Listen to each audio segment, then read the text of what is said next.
রাজধানীর যাত্রাবাড়ী ফ্লাইওভারে ছিনতাইকারীদের হাতে হাফেজ কামরুল হাসান খুনের ঘটনায় ২ ছিনতাইকারীকে গ্রেফতার করেছে পুলিশ।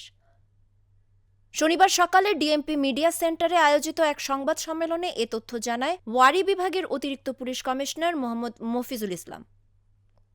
এর আগে সকালে যাত্রাবাড়ীর করাতিটোলা এলাকা থেকে গ্রেফতার করা হয় তাদের।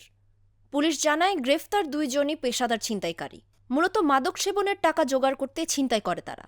হাফেজ কামরুল হাসান উনি ওনার বন্ধুদের সাথে সাজেক যাওয়ার উদ্দেশ্যে বাসা থেকে রায়েরবাগ থেকে বাসে করে আসছিলেন এবং তিনি ফ্লাইওভারের উপরে নেমে তারপরে জনপথ মোড়ের যে ফ্লাইওভার উঠতে উনি ওই পথ দিয়ে নামার চেষ্টা করছিলেন এবং ওইটা নামার আগে ২০০ গজ সামনে ৫ জন কিশোর, তারা হলো শাকিল, মোহাম্মদ আশরাফ, রোহান, শিফাত এবং আপন, এরা তার পথ রোধ করে এবং তাকে আমরা যে ২ জনকে গ্রেফতার করেছি শাকিল এবং আশরাফ, তারা আমাদের কাছে বলেছে যে তাদের সাথী রোহান তাকে ছুরিকা মানে তার সাথে যে মোবাইল ছিল সেই মোবাইল ছিনিয়ে নেওয়ার সময় তাকে ছুরিকাঘাত করে ৩ বার সে চেস্টের উপরে স্টেপ করেছে এবং